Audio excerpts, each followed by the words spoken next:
Death Stranding 2 on the Beach is a sequel by Hideo Kojima that continues Sam Porter Bridges' journey in a world still struggling with collapse. Set after the first game, Sam travels through new surreal landscapes to reconnect isolated communities while confronting a growing unfamiliar threat that challenges the idea of connection itself.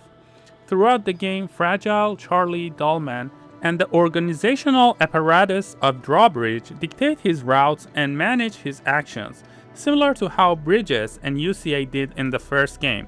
In this game, UCA has outsourced its chiral network expansion to APAS 4000, a logistics company that treats Sam as an instrument to further its goals. In terms of choices and decisions, Sam doesn't get to decide for any of his actions by himself. The game makes an early gesture of acknowledging this by offering a binary choice.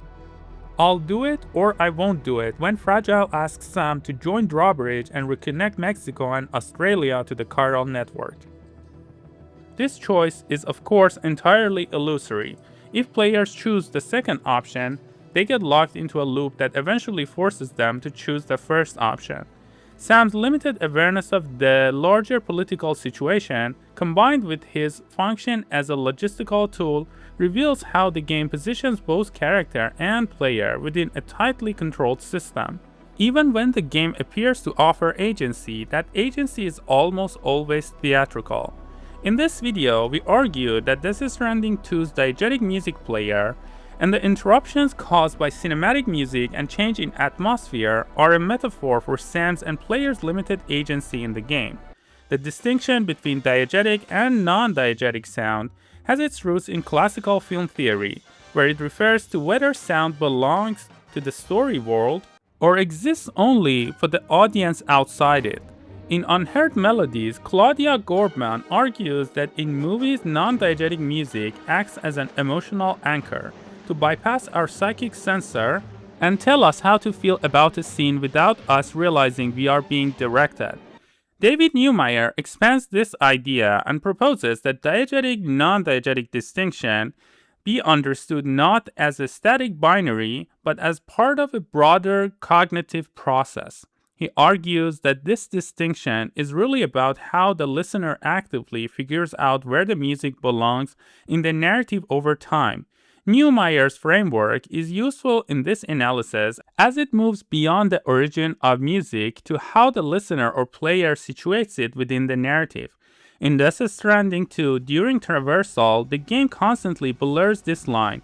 A song might start out as entirely diegetic, something Sam is actively choosing to listen to on his device, but then it suddenly shifts into a non-diegetic cinematic score imposed by Kojima.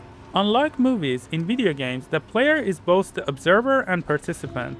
Karen Collins, in Playing with Sound, argues that sound in games extends our sense of self beyond our physical body and into the intermediary space between ourselves and the virtual world, which creates identification between player and character.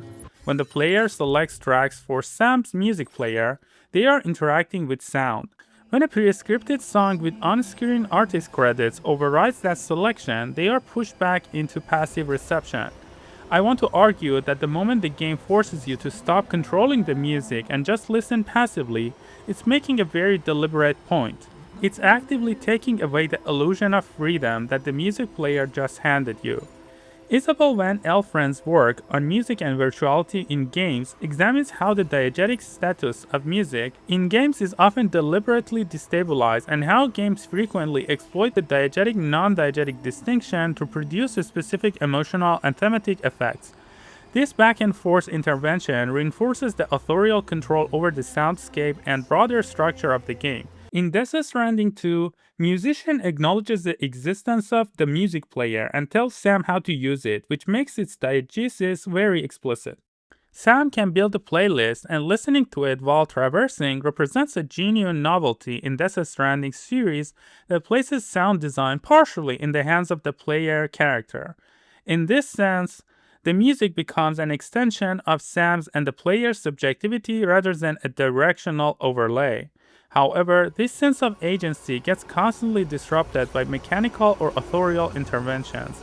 If Sam exits the chiral network, even by a single inch, suddenly the music player stops playing, which, given the futuristic landscape of the game and existence of technology like matter printers, anti-gravity vehicles, and BT sensing exoskeletons, doesn't make much sense. Even in current day, one can download the tracks in their playlists on platforms like Spotify or Deezer and listen to them offline.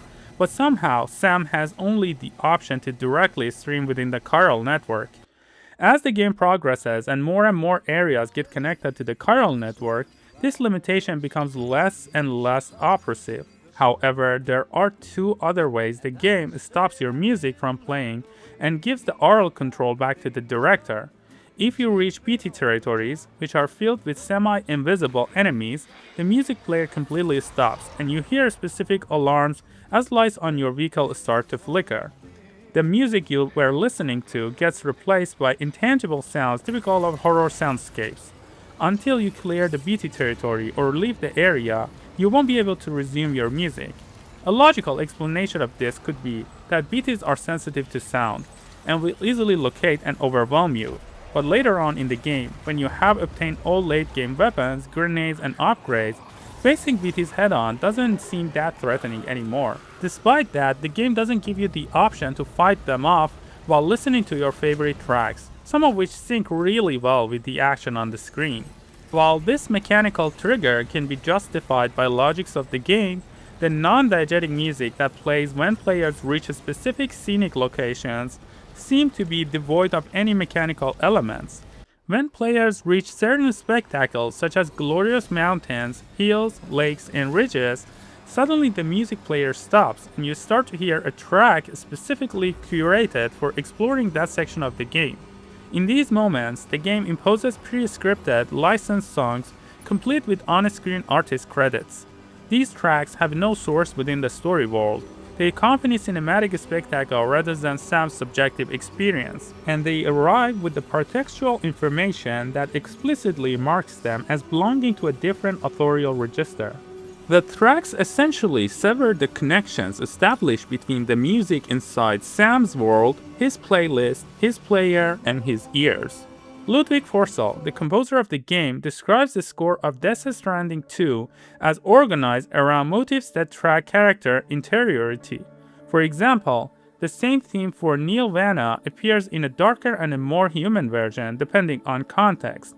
Music in these cinematic moments is some sort of authorial commentary. Kojima is telling us what to feel, and more to that point, he is telling us that he is telling us. Just as Fragile instructs Sam on where to go and Die Hard Man funds the operation without Sam's knowledge, Kojima takes Sam's sonic environment out of his hands and places it back in the author's. The game has given Sam a playlist as a gift, then taken it back when something more important needs to be said. The contradiction of music player is therefore the contradiction of Death Stranding 2 itself.